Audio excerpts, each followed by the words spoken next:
నరేంద్ర మోదీ ఇచ్చింది. పిల్లలు మీరెవరు బయటికి వెళ్ళొద్దు, బయట కరోనా ఉంది. అయినా ఈ టైంలో ఎవరైనా బయటికి వెళ్తే వాళ్ళ చావు వాళ్ళు కొని తెచ్చుకున్నట్టే.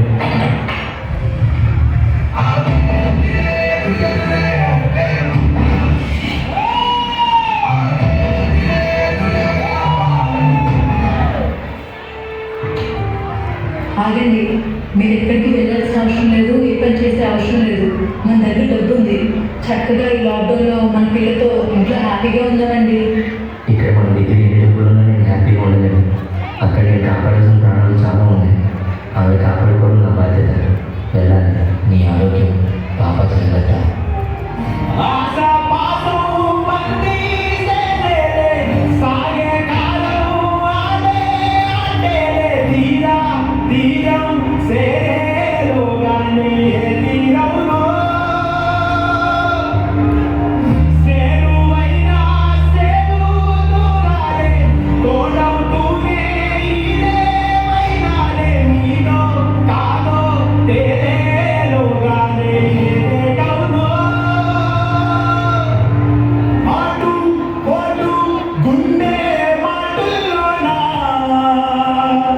ఏమండి, ఇంటికి త్వరగా వచ్చేయండి.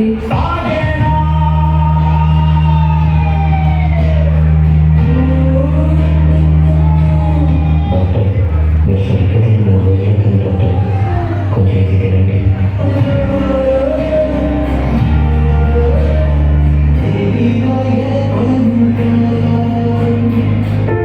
డాక్టర్, కరోనా కేసు ఒకటి వచ్చింది డాక్టర్.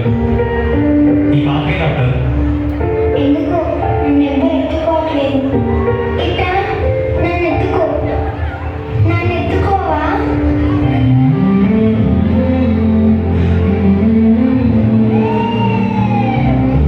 డాక్టర్, పాప తీసుకెళ్ళండి.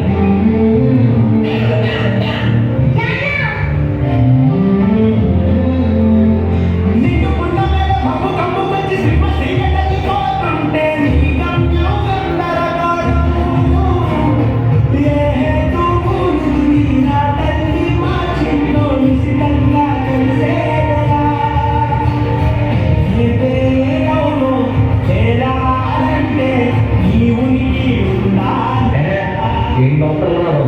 ఇంతమంది డాక్టర్లు ఉన్నారు. ఎవరి పని అది చూసుకుంటారు కానీ ఒక్క పేషెంట్ కూడా సరిగ్గా పట్టించుకోవట్లేదు. ఏం బాగా మా సార్ వైపు ప్రెగ్నెంట్ వాళ్ళ ఫ్యామిలీ కూడా కావాలని ప్రజల కోసం వచ్చి డ్యూటీ చేస్తుంటే ఇంకోసారి డాక్టర్ గురించి తప్పుగా మాట్లాడారు. సారీ సార్, క్షమించండి. డాక్టర్ ఏమైంది? ఇది నార్మల్ దగ్గర. ఎందుకైనా మంచిది కోవిడ్ టెస్ట్ చేయించుకోండి.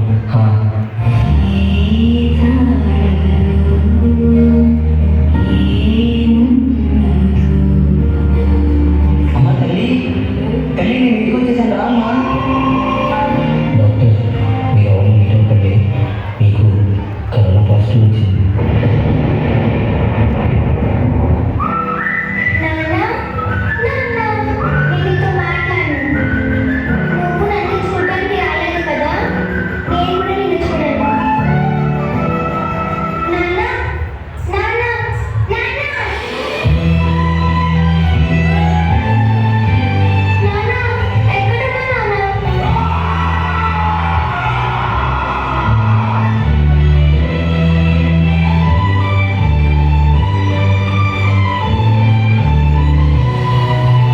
ఏమండి, మనకి పుట్టబోయే బాబుని చూద్దాం కదండి.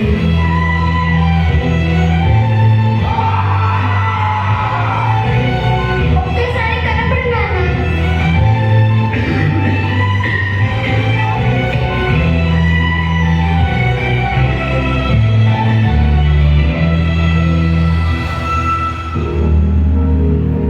దేవుడు లేడు, కనిపించడు అన్న వాళ్ళకి సమాధానం. డాక్టర్, పోలీస్, పారిశుద్ధ్య కార్మికులు ఇలా కరోనా మహమ్మారి నుండి మన ప్రాణాలను కాపాడుతున్న వారి రూపంలో వీళ్ళందరూ మనకి ప్రత్యక్ష దైవాలయ్యారు. కుటుంబానికి దూరంగా, పిల్లల ప్రేమకు దూరంగా ఉంటూ మన భద్రత కోసం, వాళ్ళ సంతోషం